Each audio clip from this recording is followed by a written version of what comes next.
Hello friends. तो अनीशा हिंदी अध्यापक channel पे आपका स्वागत है। तो अब आज हम उसके आगे की जो टॉपिक है वो पढ़ते हैं। तो आगे का टॉपिक है व्याकरण भाषा को शुद्ध रूप से लिखने और बोलने संबंधी नियमों की जानकारी देने वाला शास्त्र है। आपसे पूछा जाता है या किसी को भी अगर पूछा जाए कि हिंदी भाषा और व्याकरण है क्या, तो व्याकरण भाषा को शुद्ध रूप से लिखने बोलने संबंधी नियमों की जानकारी देने वाला एक शास्त्र है।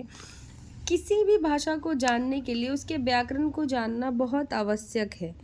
हिंदी की विभिन्न ध्वनि, वर्ण, पद, पदांश, शब्द, शब्दांश, वाक्य, वाक्यांश आदि की विवेचना तथा उसके विभिन्न घटकों प्रकारों का वर्णन हिंदी व्याकरण में किया जाता है। हिंदी व्याकरण में मोटे तौर पर वर्ण विचार, शब्द विचार, वाक्य विचार आदि तीनों वर्गों में विभाजित करके इन्हीं पक्षों पर विभिन्न पक्षों पर विचार किया जाता है। पहला वर्ण विचार, शब्द विचार, वाक्य विचार। वर्ण विचार, शब्द विचार, वाक्य विचार। वर्ण विचार, शब्द विचार, वाक्य विचार। वर्ण विचार, शब्द विचार और वाक्य विचार। अब जो नेक्स्ट टॉपिक है वो है भाषा, व्याकरण एवं लिपि का परिचय। व्याकरण भाषा के मानक रूप को सुरक्षित रखने, अगली पीढ़ी को हस्तांतरित करने एवं नव चेतना का संचार करता है। क्या लिखा हुआ है? व्याकरण भाषा के मानक रूप को सुरक्षित रखने, अगली पीढ़ी को हस्तांतरित करने एवं नव चेतना का संचार करता है। नई चेतना का जो वो संचार करता है। देखिए दोस्तों, जो व्याकरण होता है ना, वो मेनली इसलिए बनाया जाता है कि कोई भी चीज़ है उसका रूल क्या है, वो एक चेतना को अलग से विस्तार के लिए व्याकरण बनाया जाता है। भाषा की क्षमताओं को उजागर करने एवं प्रगति में सहायक होता है व्याकरण।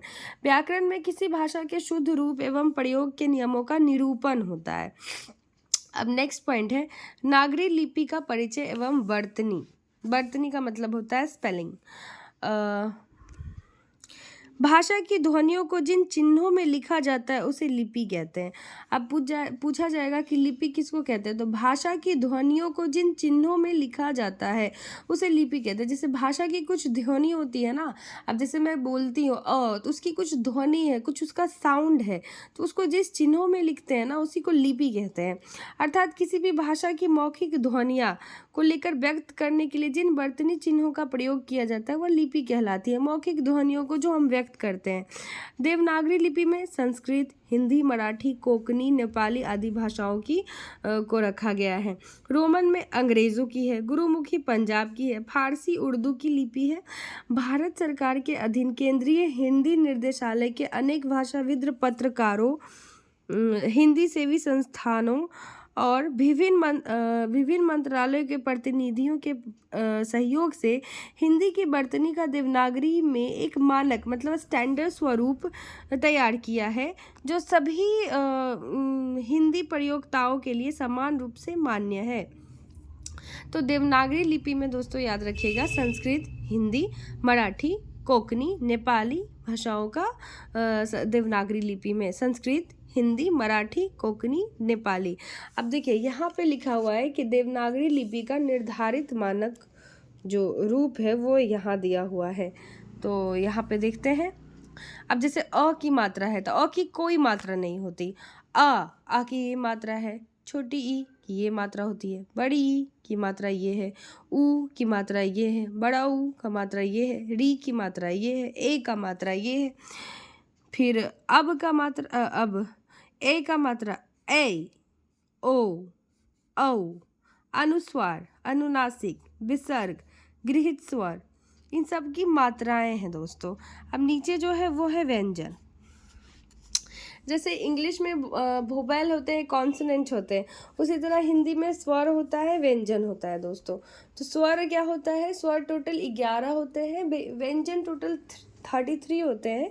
तो अब देखते हैं कि व्यंजन कौन कौन से हैं। क, ख, ग, घ, अंग, च, छ, ज, झ, इ, ट, ठ, ड, ढ, न, त, थ, प, फ, ब, भ, म।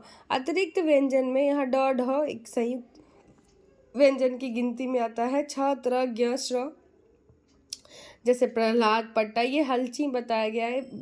फ्रेंड्स, ये बुक बहुत अच्छी है। मैं आपको रेकमेंड करूँगी कि बहुत लोगों के पास फाइनेंशियल प्रॉब्लम है, तो आप मेरे साथ पढ़िए। मैं इस बुक का एक एक लाइन आपको दिखाती हूँ। आपको बुक खरीदने की कोई ज़रूरत नहीं है अब, क्योंकि हमने यहाँ तक कवर अप कर लिया है। अब अगले चैप्टर में क्या है, कुछ क्वेश्चंस हैं जो हम करेंगे। उसके बाद अगला अध्याय है वर्ण विचार एवं आचरिक खंड, जो हम अगले वीडियो में पढ़ेंगे। फिलहाल इसके बाद एक वीडियो आएगी जिसमें कुछ क्वेश्चंस हैं जो हम करेंगे। अभी के लिए इतना ही। Thank you.